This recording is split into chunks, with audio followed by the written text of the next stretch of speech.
Eleanor has a BA in economics from Yale, and she also has a law degree from the University of California at Berkeley. And she was the Massachusetts Assistant Secretary of State. So she has quite a bit of experience with the government. Most recently, you may know this because she's really been in the news lately. She was Marianne Williamson's top policy advisor for the 2020 presidential campaign. And though Marianne didn't make it as far as we had hoped, I know that Eleanor was just critical and integral in making that campaign the success that we did see. I also want to plug her book, Breakthrough Solutions. It's a glorious book. It is based on the Wheel of Co-Creation in many ways. Eleanor was a dear friend of Barbara Marx Hubbard's, and she, like us, loves that wheel of co-creation because it's such an iconic image. So in that book, Eleanor does go through the sectors and discuss breakthrough solutions. And the other really beautiful thing about that book is that the Dalai Lama did a foreword for her. And tonight, Eleanor is going to lead us first into an exploration of the 2020 campaign from her level of expertise, and then also hopefully spark a really lively conversation for those of us who are both concerned and looking forward to this election. So, Eleanor, I will turn it over to you. Great. Thank you, Laura. Really appreciate that introduction and our friendship over the years. And thank you, Bob, for connecting the two of us. There's just a lot of shared values and vision and hope, and appreciate the connection and partnership. So what I'd like to talk about tonight is the fact that we're in a very fierce battle for the soul of our nation. And I will talk about this current election. And before I get to that, I want to talk a little bit about our founding principles of the country and kind of what's at stake in this election and why it's so absolutely critical that we all be fully engaged over the next 81 days in this battle, which I do see. So you mentioned about moving from the darkness to the light. That's really the challenge and the opportunity in this election, is moving from the darkness to the light. So I think we all understand that the founding principles of our country are now under siege. What are those founding principles? We know all men are created equal. They are endowed by their creator with certain inalienable rights, including life, liberty, and the pursuit of happiness. Americans fought for those principles and fought for independence from the British Empire because we wanted the freedom to determine our own lives. And remember, the motto, no taxation without representation, was very much about self-determination. We'll pay taxes, but we want to know what taxes, paid by whom, and where will that money go, and have a voice in all of that. Americans fought for independence not only from King George, the head of the British Empire, but Americans fought for independence from all kings, which was a radical departure in governance over the centuries, that people assumed the kings had divine right from God, and they were like the embodiment of God on earth and had full power to do whatever they wanted. But the American Revolution was a revolutionary break with that governance of centuries.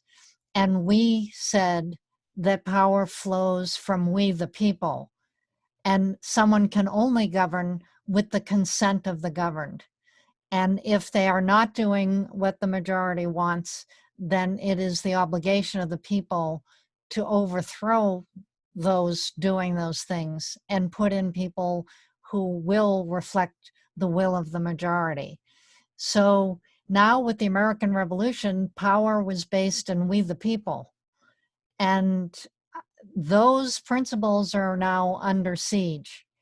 We have a president who arrogates the power of a king more than any other person to occupy the White House, Donald Trump sees no limits to his power and asserts that he can do anything that he wants. I don't need to recite the litany of ways that he's violated the Constitution, broken laws, and taken all kinds of power to himself, and remains unchallenged by the Republicans in the Senate. But we all know what those are. We also know we have a wealthy elite, which is the new aristocracy. And they use their wealth to get power and then use their power to get more wealth. And that has distorted what is put on the agenda for our elected officials and what gets passed by our elected officials. There's, for example, a spectacular example in the 2017 tax bill where 83 cents of every dollar of those tax cuts went to the top 1% already very wealthy. So with this new aristocracy, they have amassed now the top 1% owns as much wealth as 90% of the rest of the people. And that, by the way, has been growing rapidly even during this pandemic depression. It's an increased stratification. So that's our new aristocracy. But as we also know, many citizens are opposed to the rogue president and to the new aristocracy and are rising up. We've got right from the day after Trump's inauguration, we had the march, yes, the Women's March, which has continued on with its great activism over the past 3.5 years. We have had more recently the Black Lives Matter march addressing the need for racial justice. And we've got the great groups like Indivisible, which have risen up to defend the American principles and actually indeed the idea of the American Republic, which is at stake. If Trump gets reelected, I would say there's a good chance the American Republic is dead. And he's already tried to cancel this election. He floated that idea, and even some of his lapdog supporters in the Senate, like Lindsey Graham from South Carolina, stood up to him and said, "No, you've got to have an election. You're going too far with that one." So people are on the move. We mobilized in 2018 and had some really major victories. The Democrats took back the U.S. House of Representatives, and but we know this is not an easy fight. We know that the rogue president and the economic aristocracy have a powerful, well-financed media empire that attacks anyone who dares to raise questions. And they're pumping out misinformation at a very rapid rate on television, radio, and social media. We also know there's at least one hostile power, Russia, has been using our internal battles to weaken the United States and divide our people even more. So consequently, we're in the greatest polarization among our people since the Civil War. We have many Americans who feel the system is rigged in favor of the wealthy, and so they don't bother to vote. In the 2016 election, most people don't realize it was basically 25% of the people voted for Donald Trump.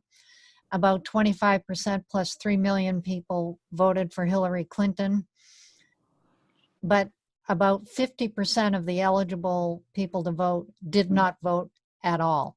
It's huge numbers of people now disaffected and feeling like their voice and their vote does not matter. And there are, of course, a lot of people, the millions of dollars being spent to convince people that their voice and their vote doesn't matter, when in fact it actually does matter very much. So this is what's at stake in this election. Is not just the White House, as vital as that is. What's at stake in this election is, in fact, the idea of the American Republic, the idea of the American experiment, where we the people would have the power and direct where those who elected officials to do what it is the will of the majority wants done. So the good news is we have a record of we the people standing up and making progress throughout the centuries. We've got the women who mobilized in a 70-year struggle for the right to women's vote, which actually was won just 100 years ago this year. We're celebrating the centennial of women's right to vote. And we've also had the abolition movement, which led to the first the Civil War, but the abolition of slavery, which was great. And its more modern version, the Civil Rights Movement and the Black Lives Matter movement for racial justice and equality. So we have shown the ability to rise up and change things before. We need that energy, focus, and devotion now more than ever. Um, so we have a very clear choice in front of us. It seems to me that we have an opportunity for a real evolution to the next stage, or this whole American experiment could go down. And while a lot of people were very depressed about Trump winning, I actually felt it was a tremendous opening for a real transformation. And what we have now is Trump showing on a big screen what the underside and the shadow side of America is, with the racism and the misogyny, the anti-immigrant, the ego, the greed, the hostility to the other. All of that is represented up on a big screen, and we can decide, is that who we want to be? Is that what we want in leadership? Or do we choose someone who respects the rule of law, someone who's actually, I know Joe Biden a little bit, he's actually a very decent guy, and Kamala Harris, his new running mate. So that's a choice. If we want to continue the American experiment and the American Republic, we need to vote Joe Biden and Kamala Harris in and Donald Trump out. And we have just 81 days to the election to do it. We have 81 days to reassert the power of we the people. We have 81 days to fight for our founding principles, and I would say to save America and the idea of America. And the good news is, when we do that, we can create an America that works for everyone. We can have an America where we bring this pandemic to an end in 6 weeks. With proper national leadership, that could be done.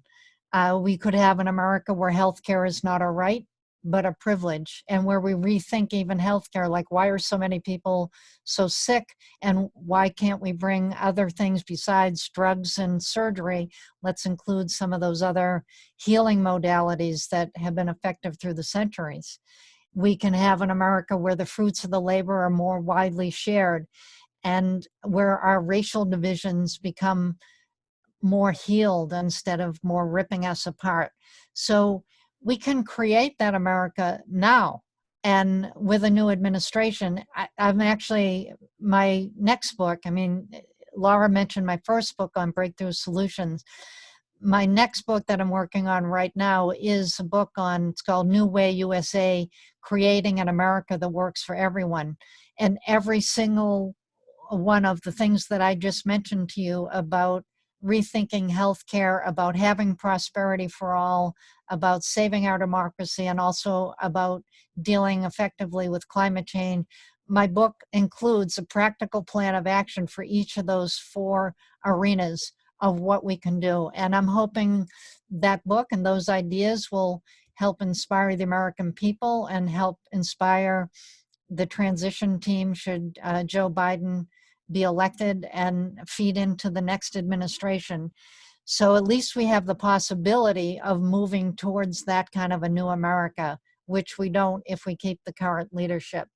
So if you want more about the strategy of how to win the White House and how to win a Senate majority, which we're going to need, we're going to lose the White House, we're going to need to have a Senate majority to either, if Trump is in, to block some of the nastiness, and if Biden is in, to pass some of the legislation. So I just gave an hour-long seminar somewhere else last night on how we win the White House and how we get a majority in the Senate and the role that citizens can play in that, I'm happy to talk some more about that. But the bottom line is we can create an America that works for everyone. But the first step we need to take right now is to get Trump out and Biden in, and to elect a majority Democrats in the Senate. And we're going to have to fight for it. This is not going to be easy, and it's not going to be a fair and nice fight. I mean, they're working for voter suppression, trying to kill the post office so they can't get the votes counted from the mail-in ballots, that kind of thing. But, you know, whatever they do, we can deal with it. We've got 81 days for the forces of light to unite and in strategic action defeat the forces of darkness, and we can do it. And I would just close by saying, with one of my favorite quotes from one of my favorite people, Eleanor Roosevelt, when she said, "Remember, the future belongs to those who believe in the beauty of their dreams." Thank you.